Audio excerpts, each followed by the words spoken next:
boa noite a todas e a todos. Boa noite. Que Jesus, na sua imensa bondade, nos envolva a cada um, a fim de que possamos participar satisfatoriamente dessa reunião programada para a noite de hoje. Inicialmente, gostaria de agradecer, como sempre tenho feito, o convite que a direção da casa nos fez para que aqui estivesse. Sempre uma alegria participar com vocês aqui das atividades da casa. E para hoje, não sei se foi divulgado aí com vocês, com a comunidade, mas o tema de hoje, a Vera fez um convite para nós e disse assim: teve uma palestra esses dias lá no centro, muito importante, foi muito bom, sobre o autismo, e a gente gostaria que você falasse sobre a síndrome de Down. Então vejam, é um tema bastante específico, né? Daí tem meu filho também tem esse problema também. A gente sabe que existem muitas deficiências que acometem pessoas na atualidade. E a síndrome de Down é uma deficiência considerada intelectual, né? Nós temos a deficiência física, motora, temos a deficiência auditiva, visual e a deficiência intelectual, que em alguns casos é associada a deficiências múltiplas, né? E aí conversamos com a Vera, eu tenho uma pequena experiência nessa área, eu também tenho um familiar que tem síndrome de Down, meu tio, atualmente está com 62 anos, é o caçula da minha avó. Então a gente desde pequeno a gente convive, né, com essa realidade. E é óbvio, a ciência avançou bastante, nos seus estudos, nas suas pesquisas, e nós sabemos que a síndrome de Down é caracterizada lá no cromossomo 21, não é uma questão genética, hereditária, é uma... Autista. Não, só é uma deficiência autista, porque ele, quando ele está praticamente que num alto, que ele já sente que ele já está alto demais. Vamos fazer um combinado então. Eu vou ter que fazer a explanação, aí depois a gente... Meu filho tem 14 anos. Já entendi. Meu filho tem 14 anos. Já entendi. Como íamos dizendo, o nosso amigo acabou de contribuir aqui também, dizendo da experiência dele, nós convivemos com essa realidade há alguns anos, militamos também no segmento das pessoas com deficiência, e a gente sabe que uma das grandes questões colocadas como desafio da sociedade atual é a inclusão das pessoas com deficiência para que também possam ter acesso a bens e serviços em nossa sociedade.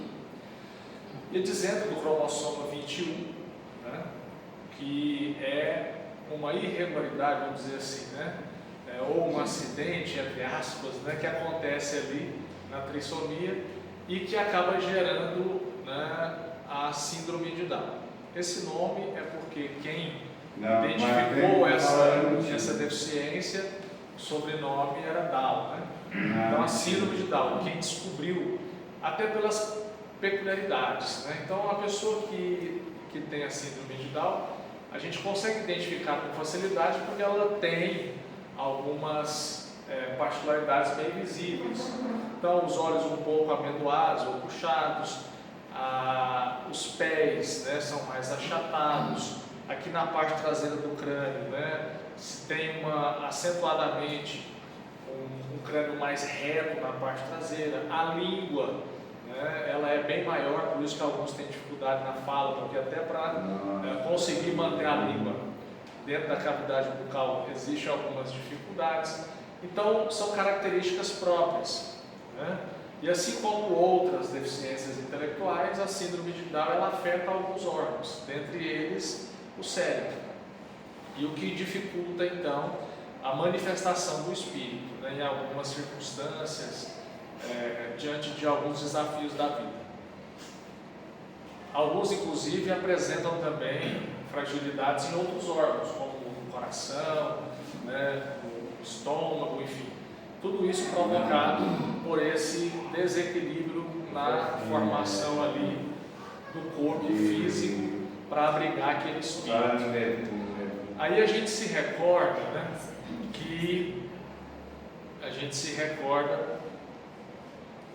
até porque a nossa intenção não é abordarmos a síndrome pela síndrome, né, mas para a gente identificar também as questões espirituais que envolvem esse fenômeno da vida.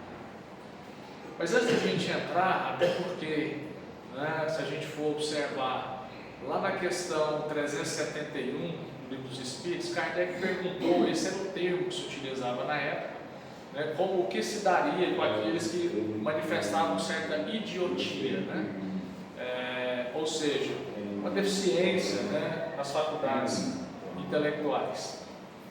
Os Espíritos responderam, né, que isso ocorre em grande parte, e olha, não podemos generalizar, mas em grande parte esse fenômeno da vida acontece justamente como expiação para aqueles espíritos que abusaram das suas faculdades em oportunidades pretéritas. Então, a encarnação numa condição dessa é como se eles permanecessem, do ponto de vista intelectual, estacionados, né? É a resposta que os espíritos deram para Kardec diante dessa pergunta. Nós sabemos também que lá, né, na Gênesis, no capítulo 11, Kardec também pontuou com muita propriedade que a formação do corpo físico é intimamente ligada à condição do espírito, né?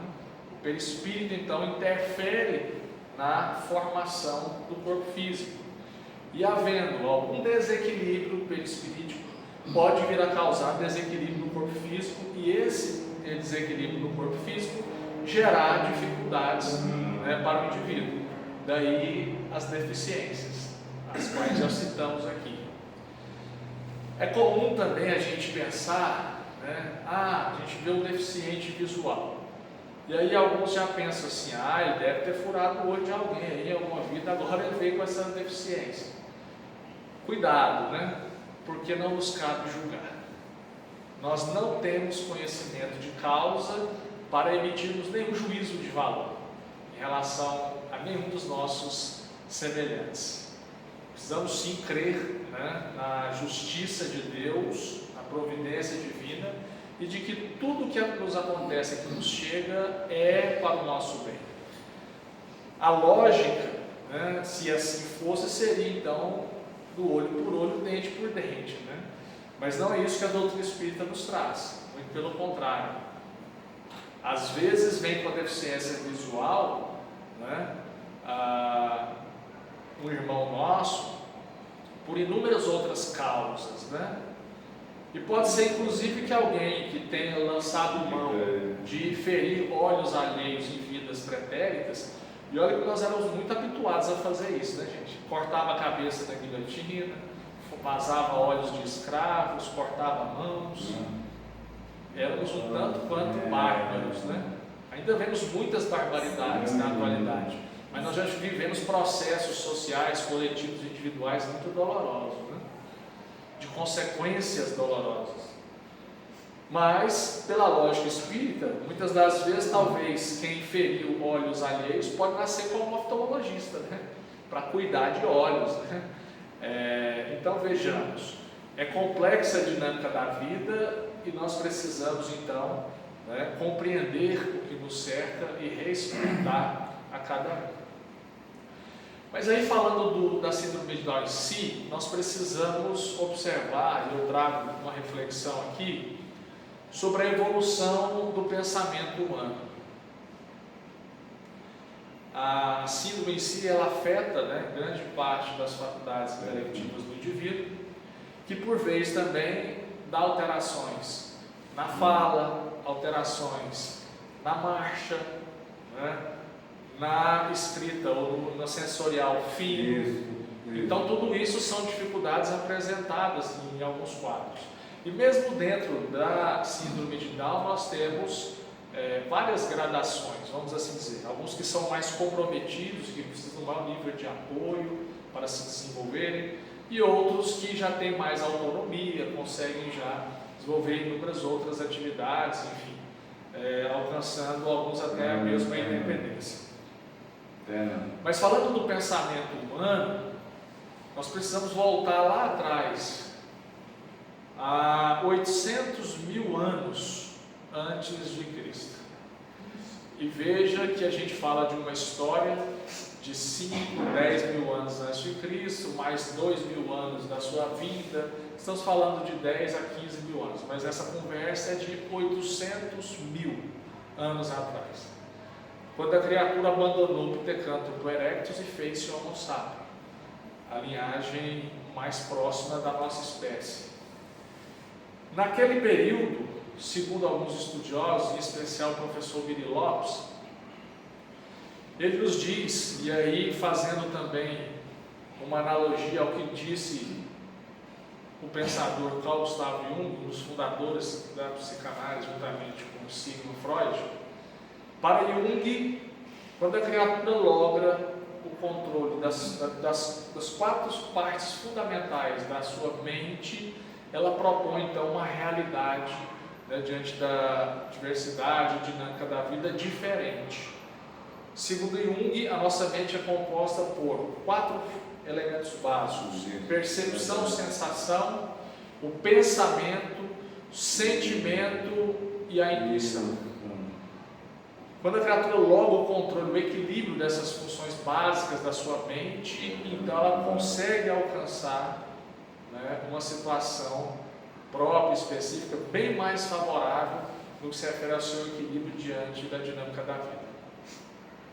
E parafraseando o professor Carl Gustav Jung, o professor Billy Lopes é que faz essa reflexão, né, dizendo-nos, e aí precisamos dizer também que, antecedendo a estes, né, Kardec já havia nos revelado sobre a intuição, dizendo-nos que todos nós somos médiuns, e muitos pensam que médium é só aquele que apresenta a mediunidade ostensiva, a vidência, a audiência, enfim, e outras modalidades ostensivas de mediunidade. Mas, segundo Kardec, todos nós somos médiuns, ou seja, temos em determinados momentos acesso também pela intuição, né, às realidades espirituais.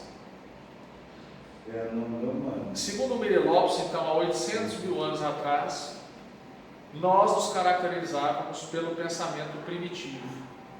Então a criatura era basicamente um feixe de instintos, vivia para garantir a sua subsistência e a subsistência da sua prole. Então vivíamos eminentemente da caça e da defesa dos valores que havíamos conquistados por meio da própria manifestação da violência, do combate.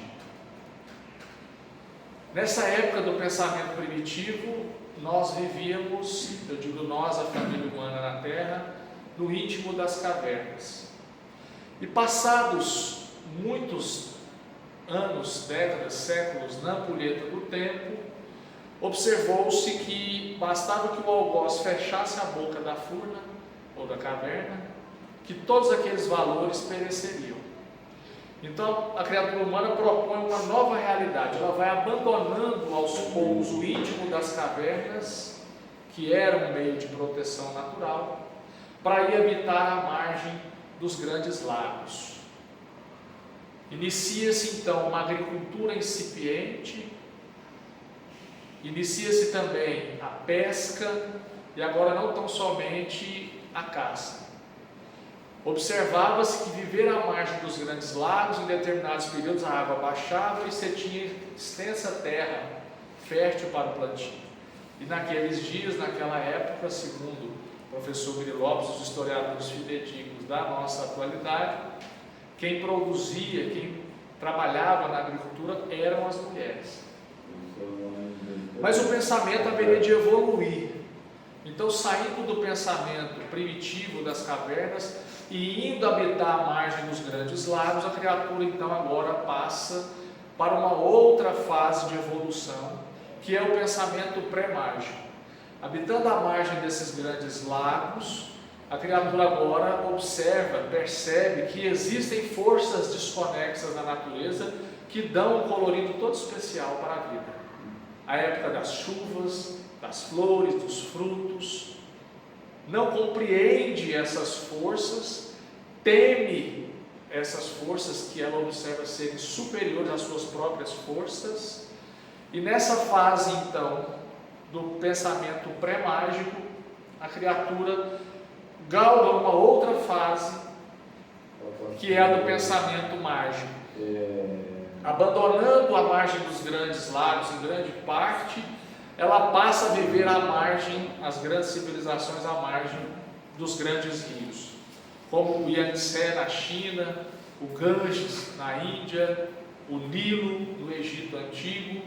Percebe-se que habitar próximo às águas correntes, aos rios, facilitava o transporte, facilitava também a agricultura, porque a extensão de terra fértil era consideravelmente maior do que a margem dos lagos.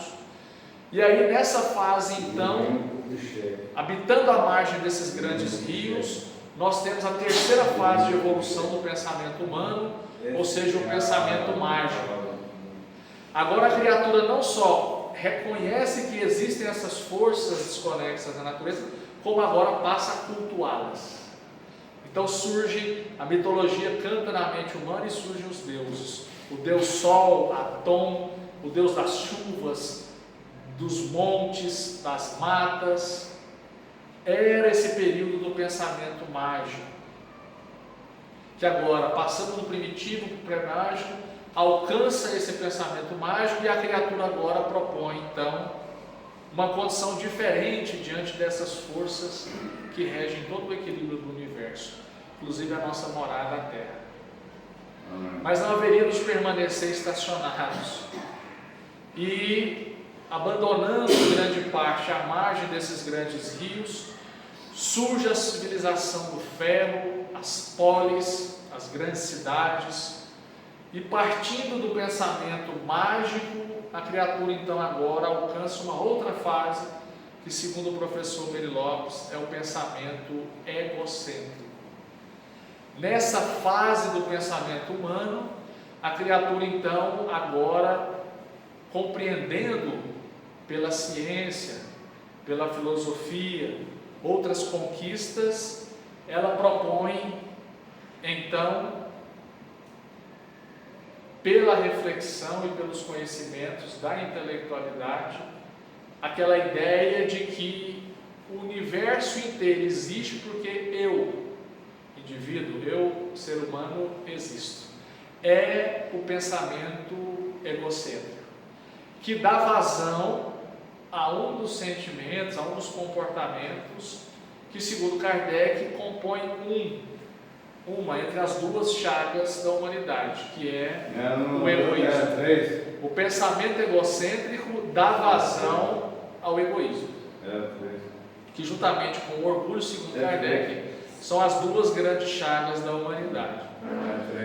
Mas o pensamento egocêntrico, que muito contribuiu com a humanidade, e basta a gente verificar que grande parte do conhecimento que temos na atualidade, seja na ciência, na tecnologia, no avanço que se constou nas academias, o certo é que grande parte desses conhecimentos se esgalharam do tronco socrático. A base está ali. Mas o pensamento egocêntrico haveria de dar lugar a uma outra fase do pensamento. Porque aí depois da Idade Média, da noite escura da Idade Média, aonde a criatura humana não podia pensar, ela tinha que aceitar, naquela configuração de uma sociedade estamental, de castas,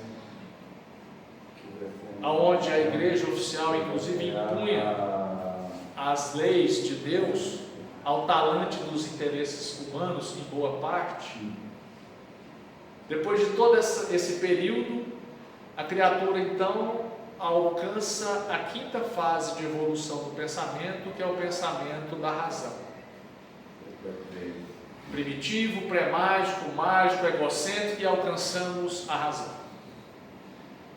E a razão leva a criatura, inclusive, a dizer: nós não precisamos mais de Deus, nós temos a razão. É pela razão que se inicia todo aquele processo e as conquistas no campo da ciência, da queda da Bastilha, da Revolução Industrial. E se nós formos parar para observarmos, a grande maioria das criaturas que transitam pela face da Terra estão nessa etapa do pensamento da razão. A razão é que nos dá a condição da ponderabilidade, ponderar, de fazermos escolhas de forma mais consciente. Mas, segundo o professor Brito Lopes, e fechando esse ciclo, porque nós estamos falando de deficiência intelectual, né? Nós estamos falando da evolução do intelecto, do pensamento humano. Ele nos diz que, ainda que a razão prepondere, nós haveremos de dar lugar, de galgarmos, de alcançarmos um outro degrau na evolução, que, segundo ele, é o pensamento da intuição. Ele fecha o ciclo em todas essas fases, comungando com a ideia de Jung, que nos diz que a intuição é um dos elementos básicos da mente humana. E segundo Brito Lopes, a intuição é essa condição que a criatura tem de entender para além de si mesmo, né, outras realidades. E aí, do ponto de vista parapsicológico, espiritual. É pela intuição que nós então acessamos a espiritualidade. E o que para nós chamamos de mediunidade, né? Mas casa com a ideia da intuição pregada na academia. Durante todos esses percursos, o certo é que não existe um divisor de águas. Vez ou outra a gente identifica, por exemplo, na fila do banco, a pessoa pisa no pé da outra, mesmo que sem querer, o outro já dá um soco, né? Opa! É o pensamento primitivo, da autodefesa, arco reflexo. Às vezes nós estamos aos domingos em casa, para um almoço em família, e domingo o almoço sai mais tarde, né? E vai dando aquela fome, quando alguém diz assim, a comida está pronta, aí a gente sai correndo, né, para ir na frente, como se a nossa necessidade fosse primeira ou superior à necessidade dos outros, né, que ali se encontram conosco. É o pensamento egocêntrico. E se nós formos identificar determinadas condutas, nós vamos vendo que a gente ainda traz esses resquícios do primitivo, do mágico, do egocêntrico. Agora, a grande proposta do Evangelho é nós alcançarmos essa condição de compreendermos a realidade espiritual de espíritos imortais que somos. E isso a doutrina espírita faz com muita propriedade, trazendo-nos informações seguras sobre o mundo espiritual. E como nós vimos dizendo de toda essa evolução, em todos esses períodos também se tem notícia que ocorriam nascimentos de pessoas com deficiência. Determinadas épocas dessa nossa jornada da família humana, desde aqueles dias mais primitivos, inúmeras foram as práticas. Teve época que, quando nascia uma criança com deficiência, a regra social nossa era jogar pelo penhasco, né? Porque ela não conseguiria se desenvolver, enfim. Ainda hoje, algumas tribos lançam mão, né? Quando a criança nasce com algum tipo de deficiência, eles sacrificam. Mas, em grande parte no mundo hoje, a nossa civilização já conquistou a condição de compreender que, apesar, né, do que venha a ocorrer para o nascituro, para a criança que vem ao mundo, é obrigação nossa lançar mão do exercício da lei de amor, de acolher, consolar, amparar e servir, dar o apoio necessário para que estes nossos irmãos também continuem a sua jornada e se desenvolvam. É comum no seio das famílias onde nasce uma pessoa, uma criança com deficiência, ter aquela fase do luto. A família não consegue compreender bem, né? Fica aquele clima difícil em relação à compreensão daquele fato, e com o tempo vai se assimilando, vai se desenvolvendo, e nós vamos percebendo que, apesar dos pesares, não tem ninguém melhor do que ninguém. Nós precisamos trabalhar, né, o respeito à criação de Deus. Como disse Kardec em A Gênese, por mais que o Espírito interfira na construção do seu corpo físico por meio do seu perispírito, existem, a gente sabe disso, alguns processos reencarnatórios ou encarnatórios que são compulsórios, que a própria dinâmica da natureza encaminha condições próprias para determinados indivíduos. Na obra Missionários da Luz, André Luiz trata com muita ênfase, e aí traz para nós sobre o ministério, vocês devem se lembrar, o ministério da reencarnação. O quanto que o trabalho desenvolvido nesse ministério, na espiritualidade, é de suma importância para o êxito do processo de retorno ao mundo. E nós sabemos que a fila do lado de lá não é grande, né? É enorme.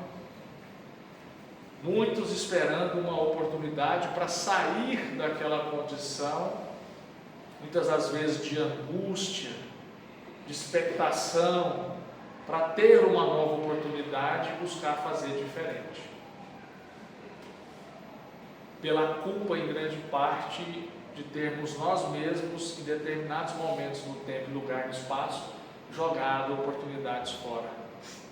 A vida é uma dádiva extraordinária, e viver é uma responsabilidade muito grande. E conviver é ainda um desafio maior, porque viver, até o vegetal, o animal irracional vivem, mas conviver, o prefixo com significa junto, né?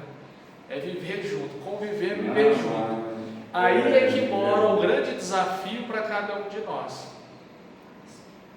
E aí, quando a gente trata da pessoa com deficiência, o desafio é maior ainda. E a gente observa um depoimento de pais que têm, ou familiares que têm pessoa com deficiência em casa, eles dizem assim: é anjo que veio morar conosco para nos ensinar muitas coisas. As pessoas aprendem, né, a ser mais paciente, porque sabem que eles têm um tempo diferente de aprendizado. As pessoas ficam mais amorosas, porque eles também manifestam esse amor pelo abraço, pelo afeto. Então, não só a pessoa com deficiência, nós estamos falando da síndrome de Down, né, essa deficiência intelectual, não só ela está tendo uma oportunidade bendita de se desenvolver, como também os seus familiares, aqueles que com elas convivem. Daí não ser só apenas um direito, né, que já está na nossa legislação, mas é uma necessidade que nós temos de convivermos uns com os outros, respeitarmos as diferenças, respeitarmos as escolhas dos nossos semelhantes, para que a gente estabeleça relações equilibradas na nossa caminhada.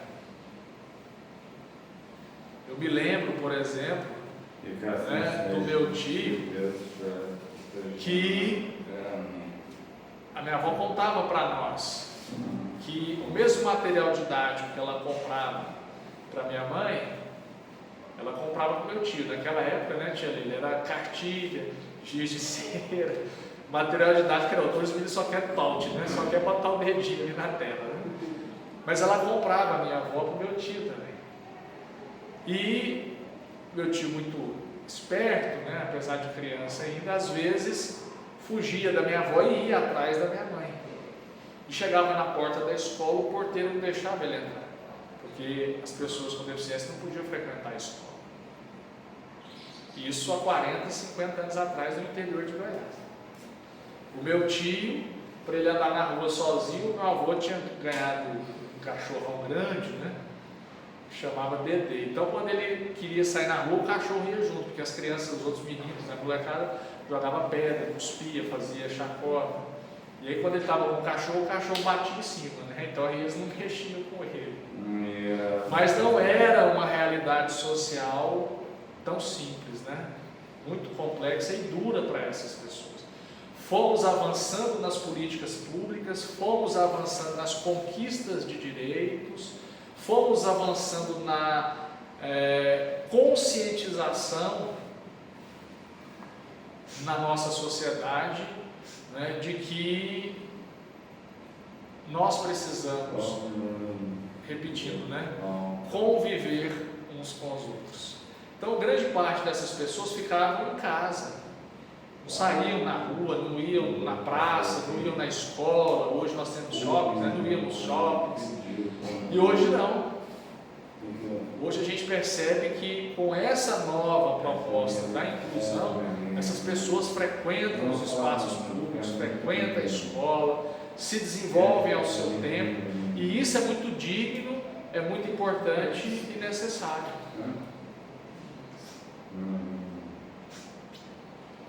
Como diz Kardec também nas obras básicas, ninguém nasce ou renasce para o mal. Nós só renascemos na Terra para o bem. As nossas escolhas é que vão dizer os frutos que haveremos de colher. E lembrando, compreendendo que essa fase da vida é apenas um mero capítulo, né, na grande história de vida que cada um trazemos, nós precisamos respeitar essas individualidades. Precisamos dar o nosso melhor para contribuir, né, para a evolução de todos. Então, são experiências, né, que a gente traz e que nos dá uma compreensão, uma dimensão de que vale a pena, né, a gente acolher, vale a pena a gente auxiliar. Quem mais serve, mais recebe. Quem mais compreende, mais se equilibra. Quem mais ama, mais se ilumina. É da lei. Precisamos então utilizar a nossa inteligência para fazermos o bem indistintamente. Esse é o convite da doutrina espírita. Não nos cabe julgar a ninguém. Se podemos servir, que façamos. E aí, encerrando a nossa reflexão, até porque dessa nossa experiência, né, a gente vai fazendo análise, observando comportamentos. Estou falando de um ente querido aqui, de um tio, né? Que Deus esteja com ele, com todos nós. E interessante é que, observando, ele gosta muito de filme de guerra, gosta muito de luta, super-heróis, né? Conhece tudo isso, é realmente bem afeiçoado a essas questões. E conversando com o tio, irmão dele, meu tio, né? Uma certa oportunidade ele dizia, a gente refletindo sobre a resposta que os espíritos deram para Kardec, né? Abusaram de algumas faculdades, né? Nós pensávamos, né? Pode ser que ele então utilizou a inteligência, às vezes para criar armas de guerra, bombas destrutivas, ou outros mecanismos que a gente vê que não é para o bem, né? E aí a própria natureza nos convida a vir nessa encarnação quase que estacionária para repensar muito, né? E a gente percebe que o espírito que está ali muitas vezes está até lúcido, mas o corpo não dá a condição própria para uma manifestação, né, segura, em alguns casos adequada e apropriada. Mas isso não diminui, né, a ninguém. Aí a gente identifica a bênção do alto, a justiça divina sendo, né, promovida em benefício de nós mesmos, né? Sem que a gente gere algum tipo, né, de constrangimento para os nossos semelhantes. O desafio é grande, vocês estão percebendo, né? Mas nós precisamos persistir, né? Deixa eu te falar aqui, ó. Nós precisamos caminhar. Deixa eu te falar aqui, meu amigo, meu sentimento para toda a sua família, pelo que está acontecendo na sua vida e tudo. Meu sentimento. Obrigado. Só que eu quero ser isso. Obrigado. Então vejamos, né? O sentimento é de compreensão e não de lamento. Nada está perdido, né?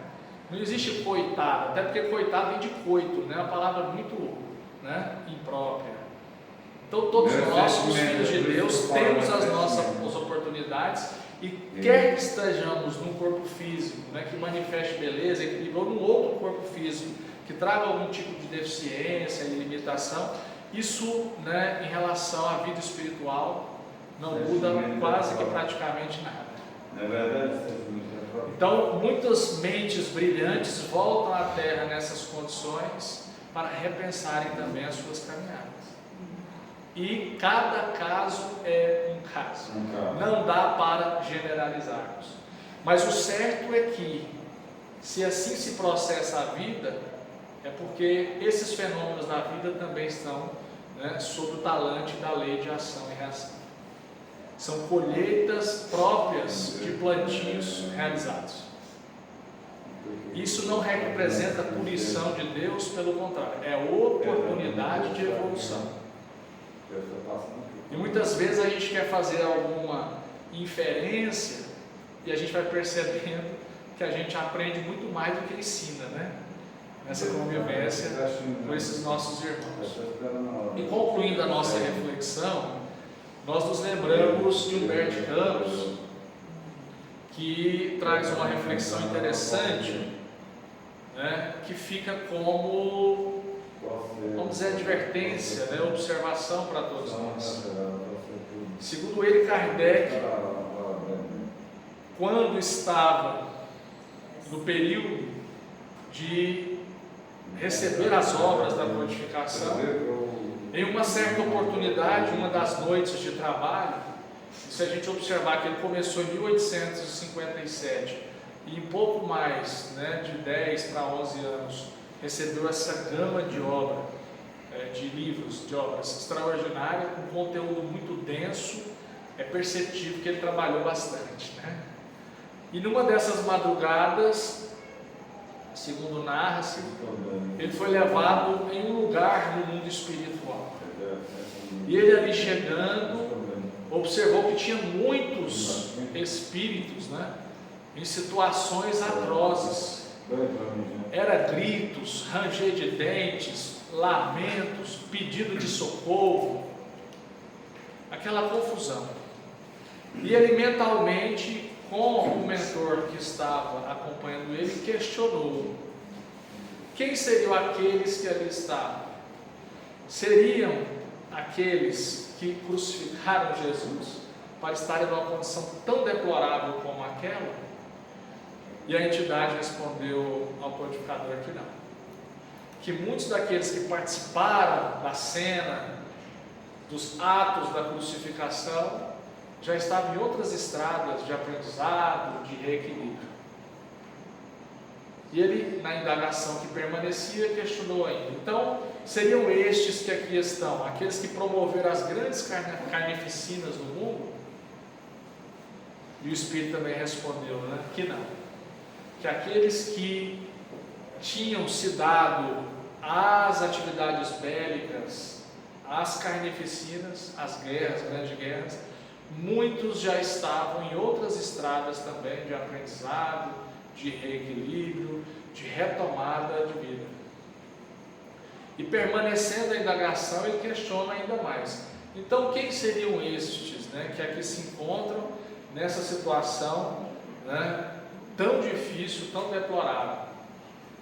Meio que a semelhança do que André Luiz nos revela décadas depois, né, pela psicografia do Chico, quando ele fala do nosso lar e nos fala dessa camada densa que recobre a terra, onde muitos de nós permanecemos e precisamos do umbral para passar por essa porta, né, para passar por essa camada, e muitos dali voltam para a terra buscando reequilibrar o que desequilibraram pelas próprias escolhas. E ele questiona: então quem seriam estes que aqui estão, né? Talvez na ideia do umbral de André Luiz, né? E o Espírito respondeu a ele: estes que aqui estão são justamente aqueles que conheceram a mensagem libertadora do Evangelho, os ensinos do Mestre, e não vivenciaram estes ensinos.